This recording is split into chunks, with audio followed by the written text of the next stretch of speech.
done what you said. Listen to the boy. How long you been following us? How long?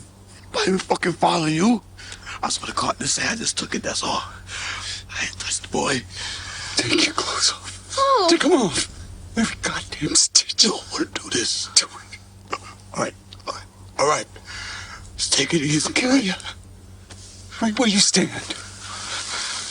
What's up? What a roller coaster when you are so depressed by a film, and then finally Omar from The Wire shows up, and then Viggo Mortensen makes him strip at gunpoint in front of a child. So it was like a brief glimpse, for me anyways, of joy in seeing a beloved actor on screen, and then just back to despair. Very, and then very you have quickly. like the Robert Duvall sequence too. Oh my god! I had a boy once, and he just goes, "Shh, he's gone." I think the whole thing is, I made my parents watch this movie with me. Why would you do Oh that? wow! I took them to the theater. I was like, "You guys got to see this movie. It's gonna be great. It's like really good."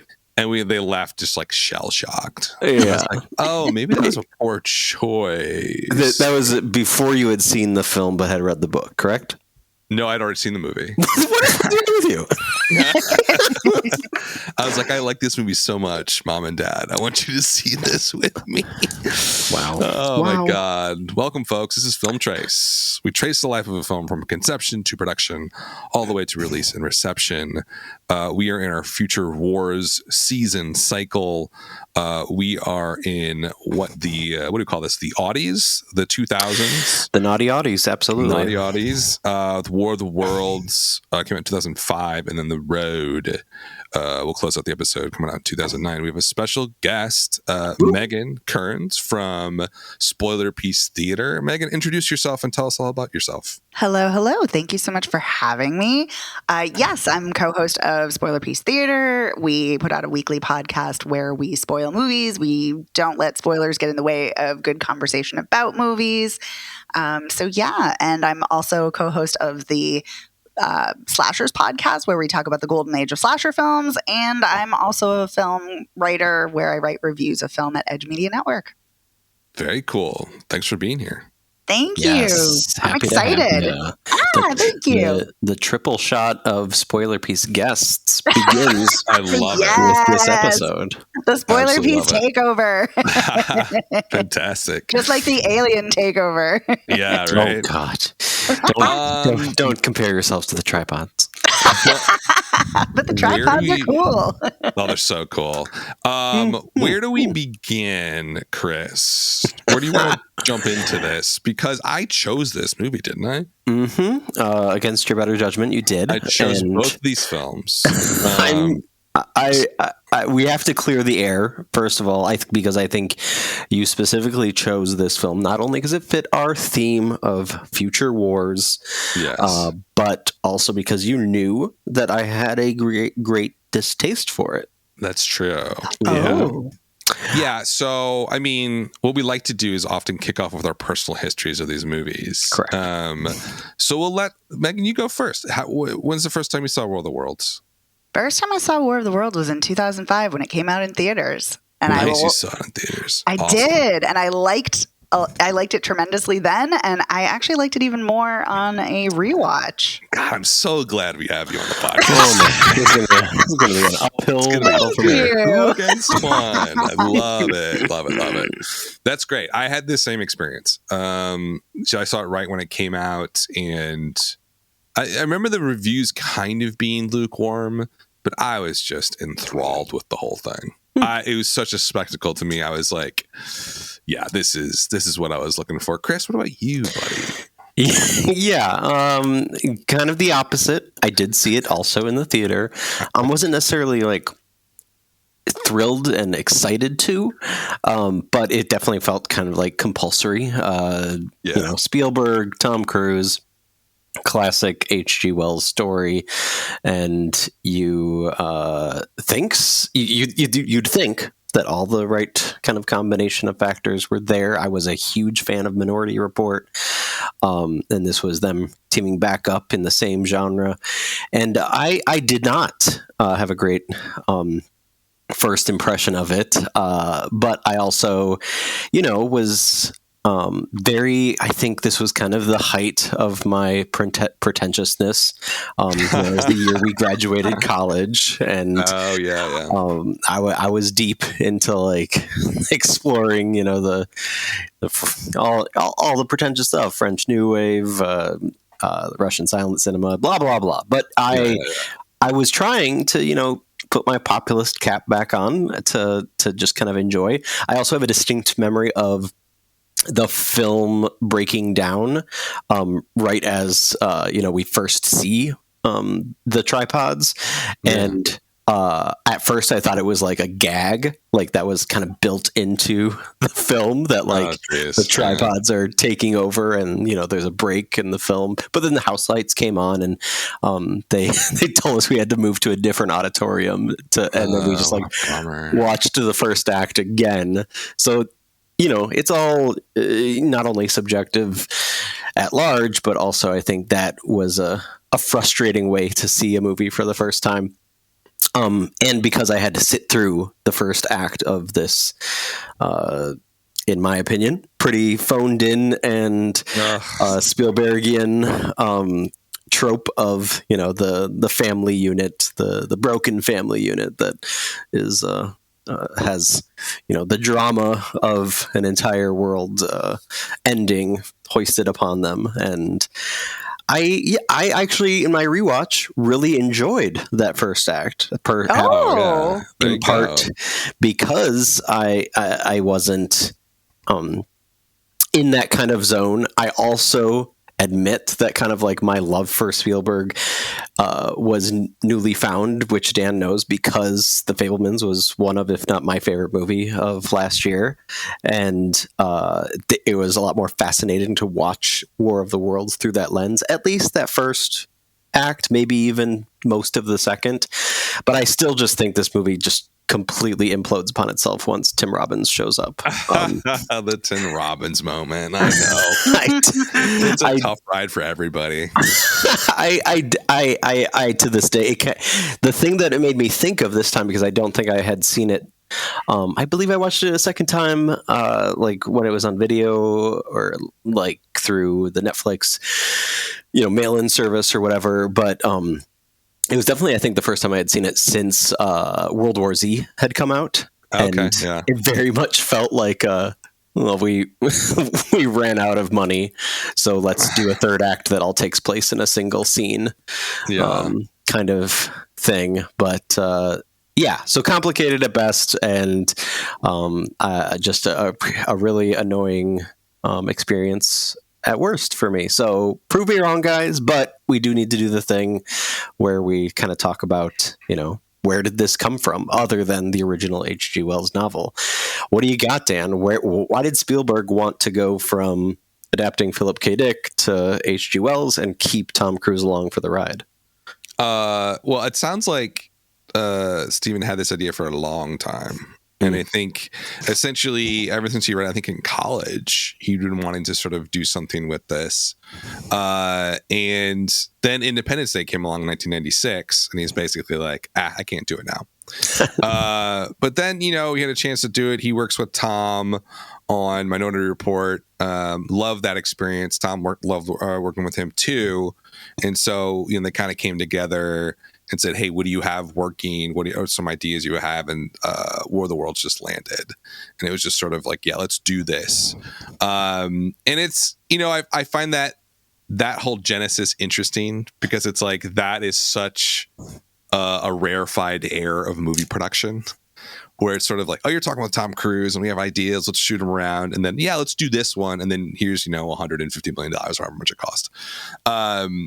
That itself lends itself to a certain type of blockbuster movie at the end of the day, where it's not necessarily going to be this incredibly worked over script that was like a passion project from some, failed writer. There's not like a lot of, there's not a ton of meat on the bones, I would say, with this story. And Spielberg actually even admits that. But he also, Steven also wanted to make something different than E.T., different than Close Encounters of the Third Kind. He wanted to, I think he said something like, Alien was one of his favorite movies. Yeah. And he's basically like, I kind of want to do something like that. I want to do kind of a scary alien movie. And we got it, at least the Spielberg version of it. Right. And it's, I don't know, when I was going through it, I thought it was fascinating that the way this movie is lumped into his filmography is just so bizarre. 2004, we did The Terminal. We did that on the show. What was that? Last season, a couple seasons ago. Mm-hmm. That comes out in 2004. War of the Worlds Munich comes out in the same year, 2005. 2002, you had Minority Report and Catch Me If You Can, really crammed in. That's a lot. Yeah. And it's just one of those things where, I don't know. I mean, did it feel to you, Megan and Chris, like this? Chris, you said phoned in. I did. Yeah. I need you to explain yourself a little bit more. Sure. And then, yeah, I'm curious to hear from Megan, because the thing that kind of frustrated me the most, that really kind of stuck with me and left the movie left a bad taste in my mouth, was specifically this aspect of, he's kind of letting all of his seams show. And we talked about this a little bit with regards to The Terminal, and how it kind of, in that case, he was like doing the Frank Capra thing. And in this case, it does seem like he's, leaning back on his old kind of inclinations to, everything from Jaws to Close Encounters, to E.T., but trying to like do it on this grand scale. And, the one aspect of The Terminal, a movie I also disliked, that did work for me, was that it felt, a little bit like this snow globe world, to use a term that you tend to come back to, Dan. And here, it just feels like this bizarre combination of, hitting the marks with this really interestingly designed kind of monstrous kaiju style monster at the center of it. And it feels like there's really no place else to go except where you would expect it to. Even down to the,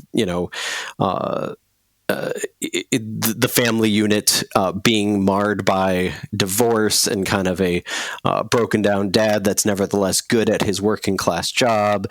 And it feels like there's only so many roads to go down in terms of predictability, in terms of like having a satisfying kind of like mainstream conclusion, to the point where like the one kind of dramatic send off that happens with the son going off to cornily join the military defense squad somehow finds his way back at the end of the story as they approach the ex-wife. Let's not think too much into it. I mean, but to be fair, as much as I love the radio play of H.G. Wells' War of the Worlds that Orson Welles did, and as much as I love the 1953 adaptation, those had terrible endings too. And I mean, and not that a better ending couldn't have been crafted, because I absolutely think it could have been and should have been. And I think that that's probably the one weakness in this film, is the ending is just kind of a letdown. But I think it's so fascinating that you're talking about how there's really nothing there, because I have the complete opposite take on this. Totally, and for me, so I'm such a sucker for a post-apocalyptic story. I love this subgenre. And what I find fascinating that you both selected, War of the Worlds and The Road, is that these are both stories about their odysseys, about a father who's protecting his child or children, and he'll do it whatever the cost. And I think that that's a fascinating trope. And I think with this, it's really interesting that we see a really, really shitty deadbeat dad. And like, he's not a good guy. Like, yes, he has, right? Like, he has friends and he's great at his job, but he is a terrible father. Like, he doesn't even know that his daughter is allergic to peanuts and he's making her a peanut butter sandwich. Like, it is appalling. And yet he, the whole reason he wants to get to Boston is because he's like, I'm a terrible dad. I need to get these kids to safety. And along the way, he realizes, like, oh shit, I care so much about them and I love them so much. I will do whatever I can to protect them. And I feel that it comes across in a very realistic way in the way that it unfolds. And so for me, I think it's really fascinating to see the end of the world momentarily, because, everything's fine by the end. But the end of the world, this apocalyptic disaster event happening through the eyes of one family. I actually really like that, because sometimes as much as I love a disaster film, when you have too many characters, Yeah. I feel like you're shortchanged oftentimes on character development. And I feel like here we get a sense of who each of the three main characters are. And I really appreciate that. So for me, it really worked. And I know that Spielberg so often is working through his own issues of, divorce and, estrangement from his father. And he's working through those issues in all his films. But here, I think that the combination of that story, that very intimate story, with the spectacle of a plane crashing, in a community, and with the ferry boat being overturned by the tripods and all of these huge, massive set pieces, I think it's such a propulsive and exciting film combined. These facets combined together make for just a really compelling watch, at least for me. I have a good quote about this because it's like, that was such an interesting choice in the early stages of the conception of this movie to, kind of switch it from this grandiose sort of viewpoint of like sci-fi battles and all that sort of stuff down to a single family. And I don't know where, I think this is the DGA interview he did, but he goes, I thought this was interesting. He says, I wanted this in a strange way to be sort of like a cousin to Saving Private Ryan in the genre of science fiction, in the way that it's more a story told in a first person point of view. So I did impose limits on the script and stuff like that, and like what they were going to do. I think that is very effective. I think the first half hour of this, where we get to know Ray, we get to know his kids, how much of a terrible father he is. I mean, so terrible. So bad. And Spielberg is so good at just drawing out these little inferences and they're so on the nose for like people that are paying attention, but like, it's good filmmaking. Like, he doesn't know what to order. The kids are ordering like hummus and he eats the hummus and he's like, oh, this is weird. There's so many things going on there that I feel like that is such a Spielberg thing to do. In a couple of scenes, you're telling us so much about the situation that he doesn't know much about his kids, right? He's not a great father. He's totally checked out. The mom is definitely raising them, and the stepfather. Here's my only sort of like, I love the movie. It's great. But that aspect of it to me starts to fade pretty quickly, maybe about an hour in. And I would say the last part of it, where it's him protecting just the daughter because the son has run off, it loses me a little bit. Like, I would have wanted that groundwork, really, really good groundwork done on the family stuff, to play out a little bit more later on, because it does, to me, becomes kind of a straightforward action flick once you get to the ferry, to kind of the end. I don't know, Chris, what are your thoughts on that? Yeah. I mean, I do think perhaps one of the things that it's not Tom Cruise. I mean, he's giving it his all. He's a magnetic star presence and always has been and probably always will be. But I mean, you're always going to be taking a pretty big gamble with child actors. And Dakota Fanning is, she's, I think, grown a lot since she was a child actor. But this kid who plays Robbie. Whoa, you're gonna say you don't like Dakota Fanning in this movie? No. Pump the brakes. Are you kidding me? Ouch. my bigger issue is with this guy, Justin Chatwin. Oh yeah.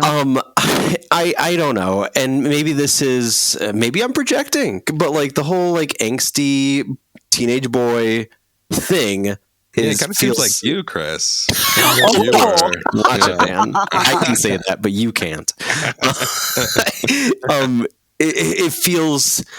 It feels so uninteresting in comparison to what you guys were talking about, which made, especially post Fabelmans, made the latest watch more interesting for me because of that role as a father that felt strong in that first act and most of the second. But there's lots of reasons why I'm not sold at all by the heartbreaking running off with the army kind of thing, but it also just feels like really almost like kind of condescending to what I think was probably his like central audience at the time, which is like, who's going to go see a big alien invasion movie like Teenage Boys, right? And it's very much like, I don't know. It's just like, it was so close to like propaganda. And I know this is like very much seen, especially nowadays, looking back in retrospect, this post 9/11 parable type thing.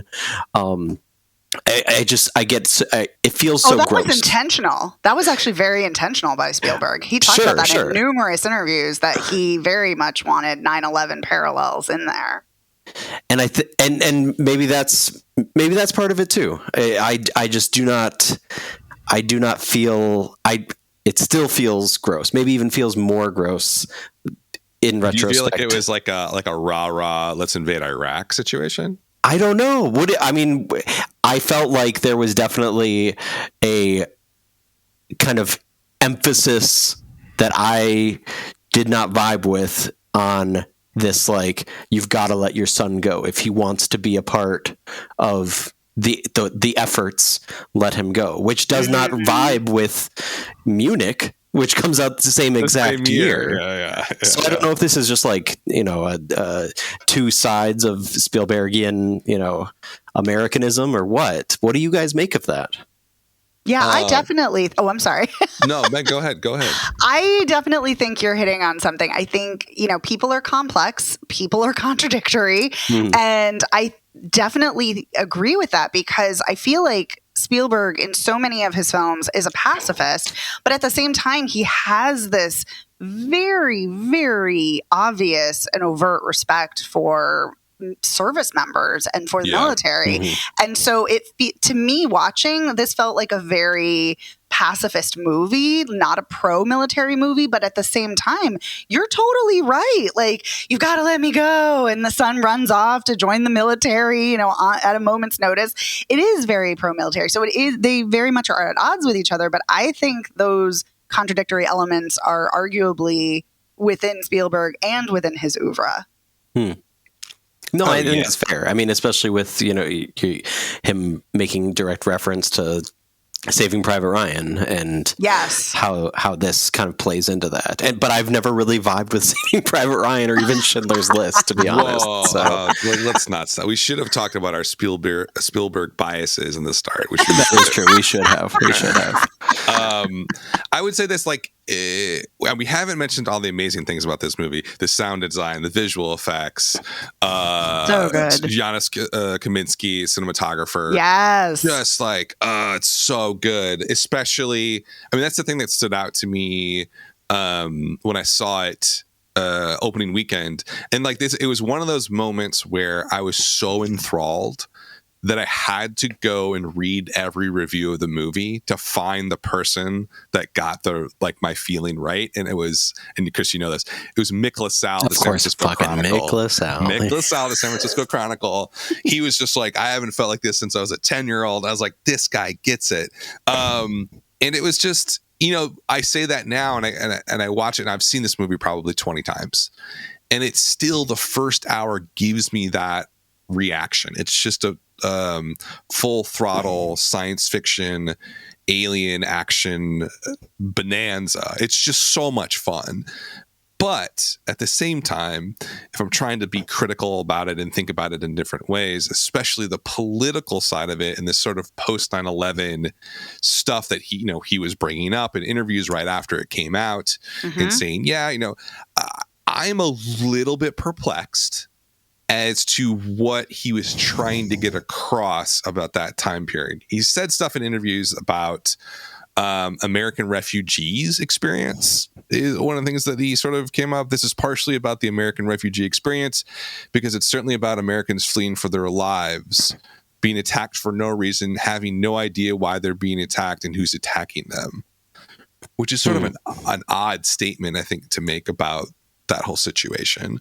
I don't know, like what, looking at it now, we're, 22 years after 9/11 happened, a lot more has gone on in the world. What do we make of the messaging here in this movie? Political messaging, that is.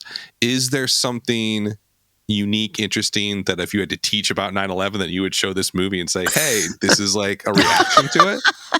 Like where do we make of all that? Because it was very on the nose when it came out. Now it doesn't seem so on the nose for me for some reason. I don't really connect it to 9/11 all that much. Really, I think that's so interesting. I think it's grown. The shadow's grown, and I think to the point where that's part of why I get turned off, especially towards the end of the middle act, is that we're even taking the Robbie aspect out of it. The thing that felt almost like, I mean, I don't want to use the phrase on the nose derogatorily because that's kind of Spielberg's thing, but yeah. I couldn't help but just like kind of almost like I don't know, have like this weird kind of like out of body experience, remembering what it felt like as a college student and seeing, the aftermath of 9/11 and all the political upheaval and, the questionings of not only the Bush administration, but also, every conspiracy theorist about the root cause of both 9/11 and the invasion of Iraq and Afghanistan. But there was this moment in the film that triggered that for me. And it was specifically that kind of almost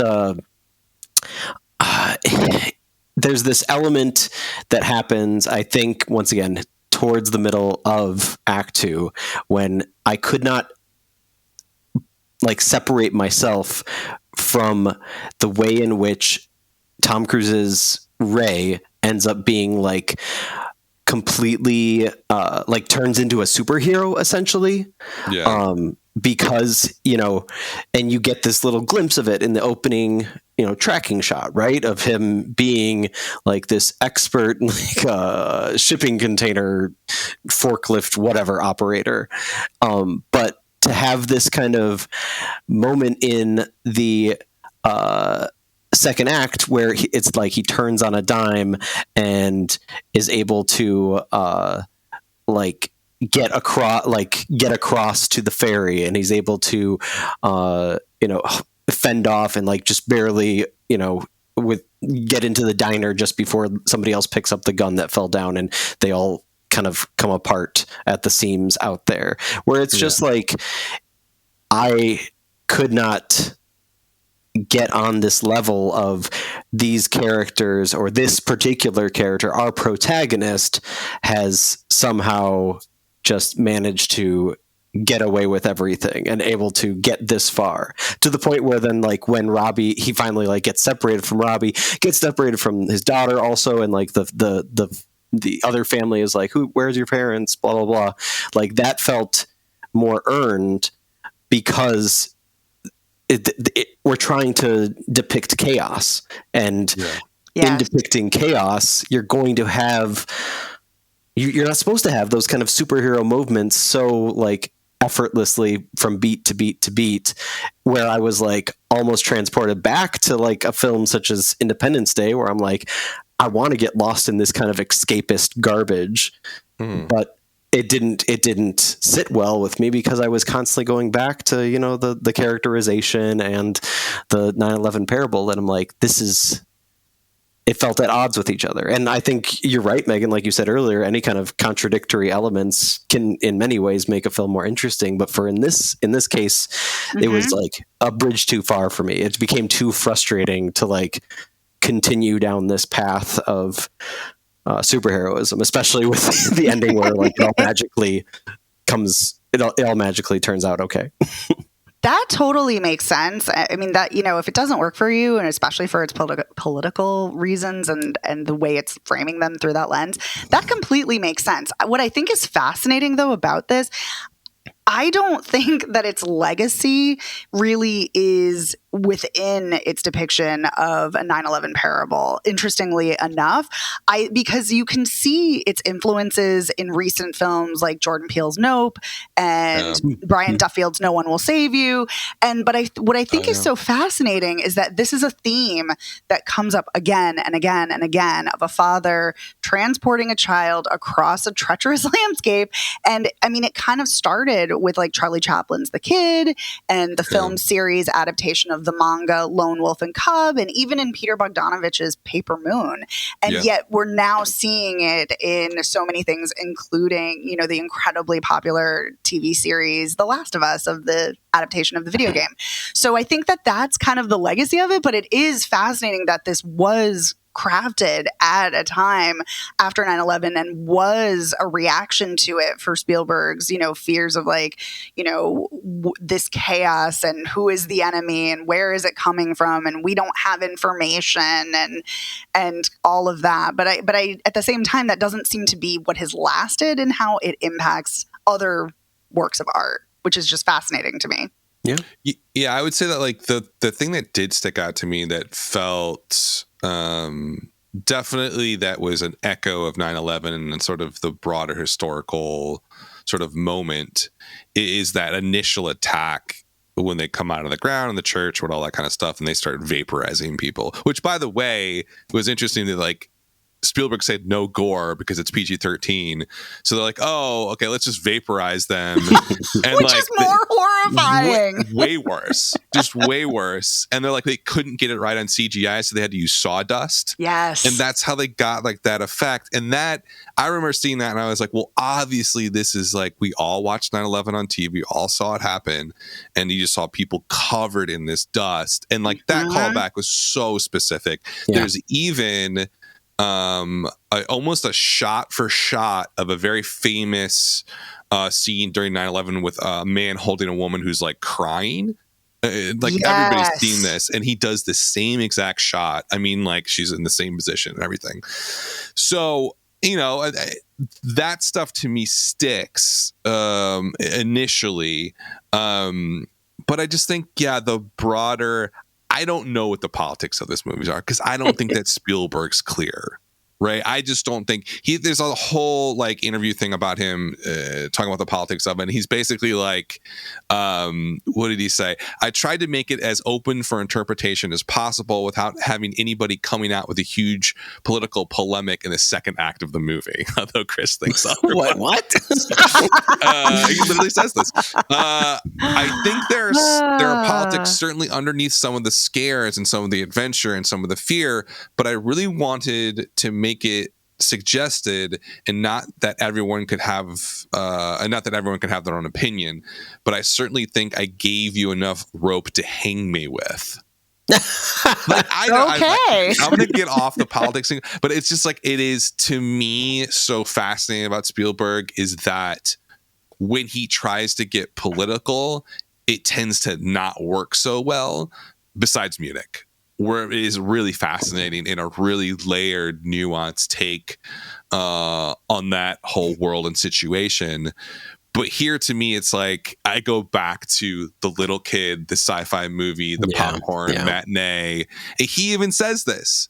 He goes, and in one of these interviews, he goes, well, I think that science fiction is not a subconscious thing at all. Science fiction to me is a vacation. It's a vacation away from all the rules of narrative logic. And I mean, that's kind of, to me, what makes this movie special. I think why it has a special place in sort of my in my heart, I guess, is that it is such a little. I feel like Spielberg is a little kid with a camera, like he used to be growing up with this movie. Yeah, it feels like he has his little play sets that he was shooting on, whatever 16 millimeter, what do they have back then, and it just feels like he's blowing things up, and it's really fun and interesting. Anything else that he tries to do here, to me, doesn't work so well. And he clearly to that point, in terms of like, you know, the erector set and should make, you know, filming Legos or whatever he was doing back then, he had no ending. I think he even admits that in one of the interviews. He's like, I didn't know how to end this thing. And you know, neither and did like, David Cope. yeah, exactly. And it's, you know, I don't know. So I have such, here's the thing about it. There are sequences in this that are some of my favorite, like, sequences in an action movie or a sci-fi movie. And I can't really, the other stuff doesn't take any of it away from those scenes. Some of these scenes are like when he opens the door and the plane has crashed. That entire sequence, to me, I could watch that 100 times. It's stunning. It's just like everything about it is so meticulously done. And I must say too, the actors playing these side roles are phenomenal. Like the newscaster, it like makes that entire scene and like adds so much layer to the experience as a viewer. They're like, oh, this is way bigger than like we think that it's an entire world, and all these things are happening, and great narrative reveals to the plot about how they get shot down through the lightning, all that sort of stuff. And there's like, my point is that Spielberg has so many flourishes in here that are at the top of his game in terms of action sci-fi, that like, as much as I want to knock it for being like lukewarm milquetoast political messaging, if that, not really having, to me, the emotional narrative payoff at the end with the family stuff, it doesn't really work for me by the end. None of it seems to matter to me. I don't know, like, am I being too soft on it, Chris? Meg, what do you think? You think I'm being too soft on it? I mean, yeah.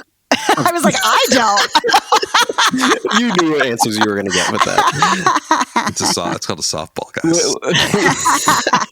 Megan, I'm going to let you as the guest have the last word, but I do have to just kind of respond to Dan. And first off, just to give you credence, yeah, I totally agree about the newscaster and like some of those smaller elements, to the point where I almost wished that they had leaned into it a little more as more of a overt homage to Orson Welles' radio drama, and kind of do a play on the whole, you know, broadcast television aspect of it.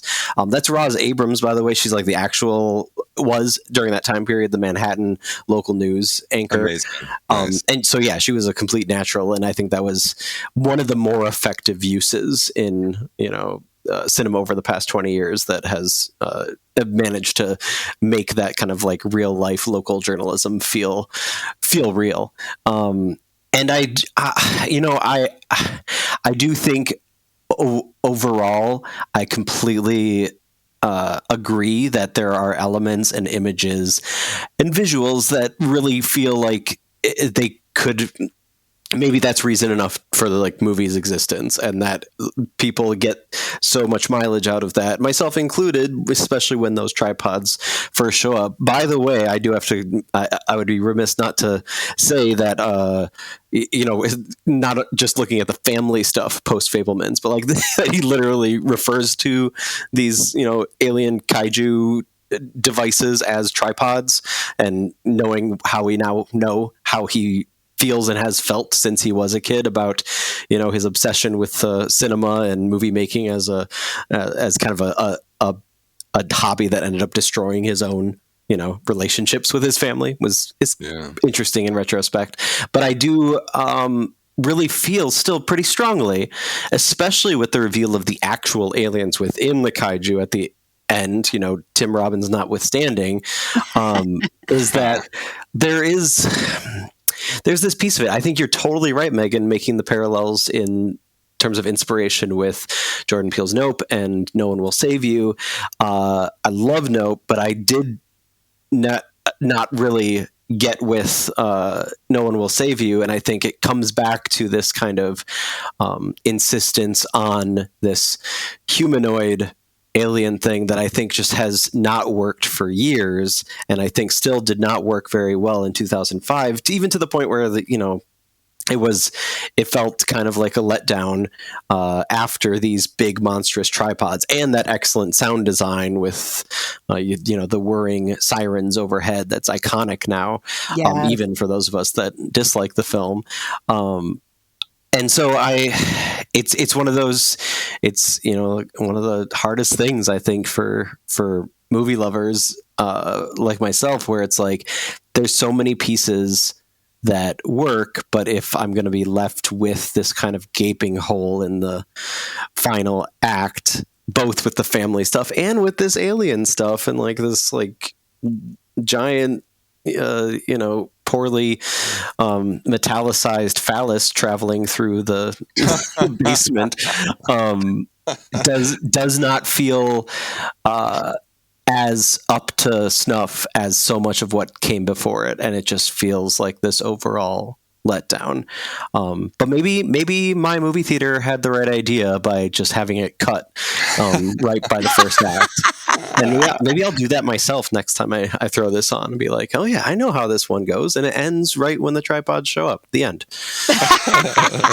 Or maybe when Tim Robbins shows up. Yeah, right before that. Should we transition over to The Road? I don't know, Yeah. Megan, give us your thoughts on, did you see The Road when it came out? Did I? No, I actually didn't. This was a first time watch for me. I'm so too. sorry. I love it. Sorry for both of you. I tried reading Cormac McCarthy's novel of it years ago and got about 3 pages in, and that was it. And yeah, so this was a first time watch. So. Oh wow. Yeah. Wow, it's a tough one. It is. Yeah, I can't even imagine because I had read the book before and I knew all about his work just from literature stuff. And oh my God, I mean, like Blood Meridian is so much more disgusting in this book. Yep. But yeah, This so is- that's tough. this is one of his tamer books. Yeah. Yeah, it's actually pretty tame. Yeah, so give me your initial thoughts because I've seen it like 5, 6, 7 times. Since How? it came Why? out. How? Okay. Yeah. Well- we can let Dan defend himself later. Yeah, you guys go ahead. You guys, give me your initial thoughts on it. Megan, go ahead. All right. I'm kind of trying to I'm trying to distill my initial thoughts. So I really like bleak, grim stories. I love Viggo Mortensen, Yeah. and I love Michael K. Williams, and I do love that you played that clip of Michael K. Williams because he's so great.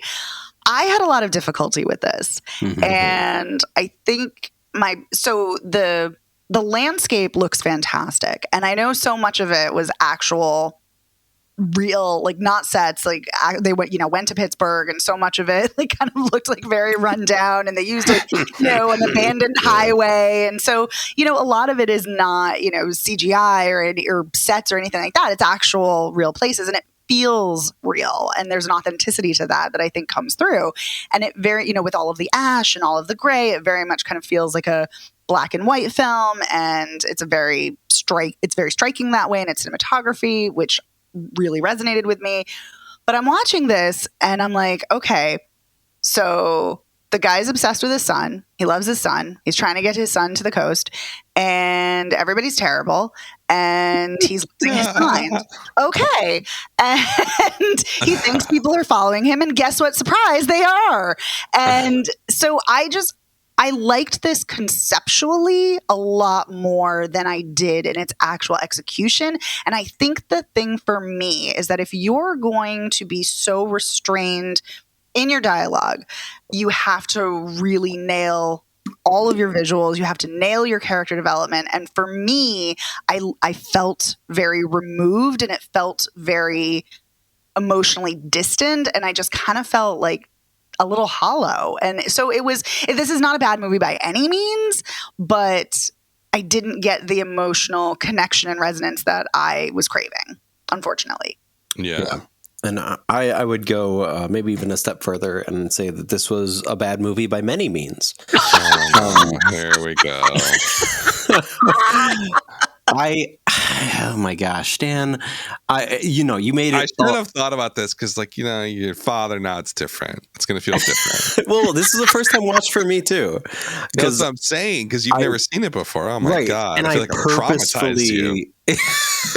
I purposefully avoided it because I was such a fan of the book, and I really just thought that there was no way. And John Hillcoat, he's not a bad director. The Proposition, his Western with Guy Pearce, is one of my favorite modern Western movies. And so it perhaps was not that I was avoiding it because I thought it was going to be bad. It was more of a like, I had a very kind of visceral reaction, like I think a lot of people did when discovering Cormac McCarthy at a certain impressionable age. For those of us that were readers, and I really did not want to kind of experience that kind of misery that was like visualized in front of me. It was very much, and I kind of like, it's, No Country for Old Men was a miracle but also like of all the filmmakers to adapt McCarthy, it made sense that the Coen brothers are the only ones that have arguably been able to do it successfully, because his style is so kind of built into that kind of monologuing narrative voice. And so the Coen brothers clearly knew that and pretty much removed it without, with the exception of Tommy Lee Jones in certain parts. But especially for this novel, The Road, the man at the center of it is such like a avatar for Cormac McCarthy, right? Yeah. And so like by placing Viggo Mortensen, a very capable actor, he was like at the top of his game right around this time. Performance in Eastern Promises is still one of my favorites of all time. And so it seemed like so much of like a potential like crucible of terrible possibilities where I would not only get disappointed because it was my, one of my favorite authors, not only get disappointed because it was one of my favorite actors, but also like the, Hillcoat, and you got Nick Cave and Warren Ellis doing the score.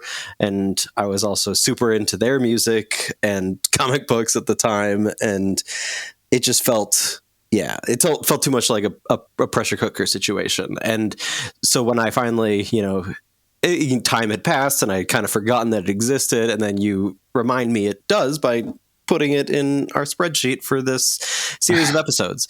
And so I was really kind of cautious, but also kind of, especially, nearing 40 and saying like, okay, fuck it, anything goes now. And I think you're right, Dan, that like being a dad now and kind of seeing this whole story unravel in this like kind of very strange fragmented way, and arguably very beautiful way, but also is interesting. Like the guy who shot it, Javier Laguerre-Robe, was also the guy he had done The Others and a lot of other very beautifully shot and interestingly like non-traditionally shot films. He also was the guy that they ended up using for the majority of the Twilight movies right around the same time. Don't. You've got I'm a big Twilight fan. I know. And, there is that, like you were saying, Megan, that kind of distinctive, like nearly black and white look. I mean, color correction was a curse to 2000 cinema in general, but you have a really kind of so much to chew on, and yet I think you're right, Megan, it still feels like it grabs you in pieces, but ultimately never congeals. And yes, it's really unfortunate because there are some striking images in this movie, and I love that it's all shot in location, especially because I think if any, green screen CGI nonsense would have been done, it would have made it even worse. So, I don't know. Maybe talking through this all. Thank you for letting me process, guys, because I don't think I hated it. We say you hated it? Oh no, I don't think I did. Now that I think, now that I'm processing. No, but it's complicated because that's what I mean. I felt complicated about this film. I was like, very similarly. I'm like, there's parts that I really love. There's parts I really don't. What's happening? What am I feeling? Yeah. So no, I completely get it. I think and one of the reasons that I picked it, I mean, because I love Cormac McCarthy. He's one of my favorite authors by far. But what I love about him and what I love about this movie specifically, I don't think it's like a perfect film. I don't think it's a masterpiece. But what it captures is the spirit of him as an author and how he thinks about the world. And his viewpoint of the world is very, very stark, brutal, violent. And like in thinking about the theme of future wars, what we're really asking authors, directors, whoever, is to think about what they actually think about humanity and what they're going to do. And Cormac McCarthy does not have good answers that we want to hear. Right. And this movie actually captures that thought process that if, I think we can make an assumption here. What has happened is a nuclear winter. There's some sort of massive nuclear war that has happened and the earth is basically dying. And what would human beings do in that situation? Where the film to me fails is that in Cormac's writing, despite this brutal, awful landscape and these disgusting, vile people that inhabit it, there's still this very almost bizarre sense of hope in his work. Yeah. But I didn't really get that in the movie. There is at the end, obviously, Guy Pearce shows up and he's got a family and they have a dog. And it's like, this is so bizarre.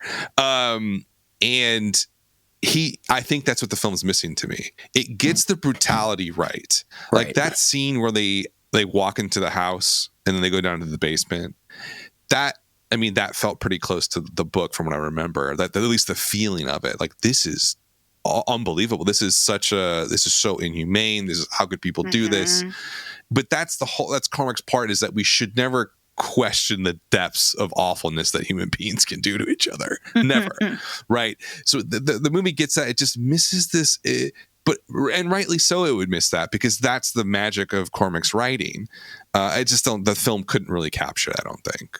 But I do think, in terms of traditions of like, thinking about future war and how people view humanity and how it functions, this is part of like the George Romero sort of school of thought that if anything major goes wrong, we're just going to eat each other, essentially. Right. Like that's kind of the viewpoint. And that's one of the reasons why I picked it, because I think it has one of the more cynical viewpoints of the human race than any of the other movies that we're looking at. I think it's good representation. You know what I mean? the representation of awfulness. Yeah, I mean, you're kind of right, Dan. I really think that, like, because I was kind of doing the thing that I'm very guilty of, and I'm sure many people are, that like read the book and then see the movie, where it's like I was so like relentlessly in the dumps that just because I had read the book, I was waiting for them to like find the bunker full of food. And so it was like very gratifying when that event that finally happened, because it's like this much needed respite from the bleakness of it all. And I do, like you were saying, Megan, I very much find myself drawn to like these bleak visions of post-apocalyptic damage, and still having like that hopefulness in front of it, or a glimpse in the darkness kind of thing. And so I'm curious what you guys thought, because especially Dan, because you've seen it multiple times now. Where is it that this went wrong? Because like I think that all the ingredients are there. I got even to the point where like I love Nick Cave and Warren Ellis, but like their music still like felt too much. It felt like it didn't. Yeah, like often didn't. Right. Yeah. And I mean, it's one of those things where is it as simple as a novel has a singular voice, and so when it hits hard and perfectly, and it's maybe rarer for that to happen in cinema because it's such a like teamwork kind of art form? Or is it that there was just like there was no way to like successfully do this because it was so much this kind of like Cormac worldview, and you knew that he was not going to have anything to do with making the movie, so no, we're just kind of like you're damned if you do, you're damned if you don't kind of thing. I don't know, Megan, what do you think? I think that's a really great point that you're bringing up, because I often think that you can and should judge a book and a film, its adaptation, very differently. I don't think you should have to read a book in order to understand a film. I think both should, stand on their own. But having said that, I think it is really interesting what you're saying about an author as a singular artist, and despite auteur theory, films are very much a collaborative effort and very much a team process. And I don't know, as someone who has not read the book, I'm only going on the film, and it didn't work for me either. So I have nothing to compare it to the way that you both do, where you're talking about, this beautiful language and, this beautiful, the point of view of Cormac McCarthy and this sense of hope, even in the bleakest of times, no matter how despicable and disgusting everything gets, there's still this core of hope. And I do think that it needed better writing. I think it needed, and I don't mean better writing than Cormac McCarthy, but a better adaptation. Sometimes you need to add different language, so, to get to the spirit of the book. Sometimes you need to add more of it, and not necessarily through narration, but through character interactions. So I think for me, that's where it went wrong, that it needed more emotion. And I don't mean from the actors, because I think they're doing a splendid job, but I think from the writing, it at least for me, it needed more. Yeah, I feel like it tried to be too faithful to the book. Yes. A book doesn't translate to a film. Like, film is just a totally different medium. And I absolutely agree with you. It needed more character interaction. We needed even more dialogue. I hate to say that because the book is so sparse. Right. It's just a different animal. And I think, like, also to kind of in addition to that, I will agree with the statement that I just don't think in this case Cormac's viewpoint is so I would say specific and also unique that like they missed a part of it. They just missed it. Like, they got about 80% of it, but they missed the last 20%. But the brilliance of his work is the last 20%. Like, anybody can write a brutal book about how horrible human beings are. It's really not that difficult to do. Just read the news, right? And like, so true and so sad. Right? It's very sad, but I think ultimately here it's just they didn't like capture like the sort of the undertones or whatever of what Cormac was going for, because I think at the end of the day, and it's like one of the reasons why I took my parents to see it, is like, oh, you got to watch this. It's so brutal and awful and depressing, but it's also like really uplifting at the same time. But they see the movie, it's like, no, it's just kind of really depressing, and like, at the end, I guess he's gonna be okay, but they're all gonna die anyways, right? But like Cormac would say, well, who cares though? But that's not hopeful. It's a whole thing. So I think the nuance is really missed here. But I also love the juxtaposition of this movie versus War of the Worlds. Yes, it's like, I do too. It's like, oh, hey, this is one version of the future, and here's another. This is how human beings are. Like, Spielberg, like tips his toe into this sort of cynical viewpoint, but he can never really go there. No, jumps right back out. Yeah, he can. I mean, it's interesting you brought up the comparison of Last of Us, Megan, because I was thinking about that a lot watching The Road.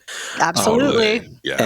And you can definitely see like kind of this middle ground that the Last of Us adaptation kind of falls between, like the spectacle of Spielberg and the overwrought bleakness of The Road and Cormac McCarthy. So it's I think you had. But I also think like the 2000s were a crazy time because you had a lot of reasons to feel both ways, to kind of allude back to what you mentioned about contradictions.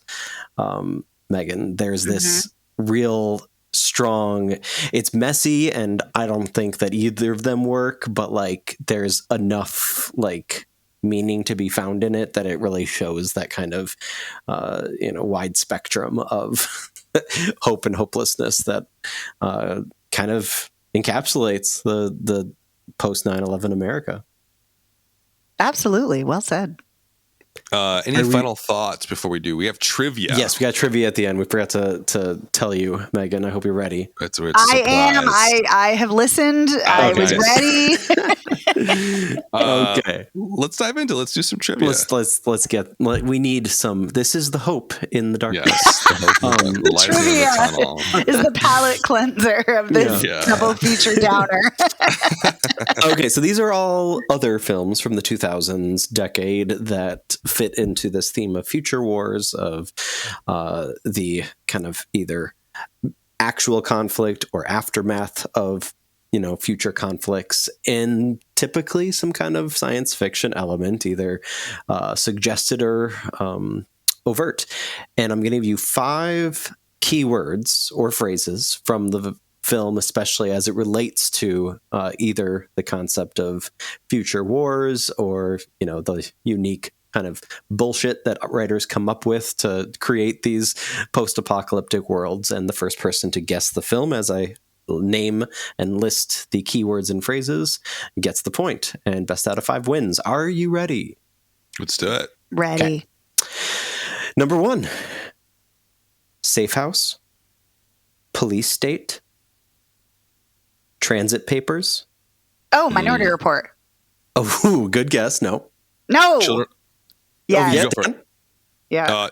Children of Men. That was Children of Men. You got it. Yeah. Which I was thinking as we were talking about this, man, that would have been a great double feature with The Road. Yes. I know. I agree. I love Children of Men. Oh, it's so good. It's such a good movie. So good. But we So didn't. Did we do an episode back before we changed formats? Oh, we might have done. Oh, we did do an episode, Children of Men. Yeah, back in the day. Okay, whatever. Let's start repeating. Yeah, we got it, right? We've been around on movies. That's a rewatchable one for sure. Okay, next one. Tractor beam, module dropship. Oh, sorry. Keep going. No, go ahead. No, go for it. Take a guess. No, I don't think that's right. No. Okay. Multinational United. Vivisection. Vivisection? Prawns. Oh, it's District 9. Good work, Dan. That's right. Which I've never seen. What?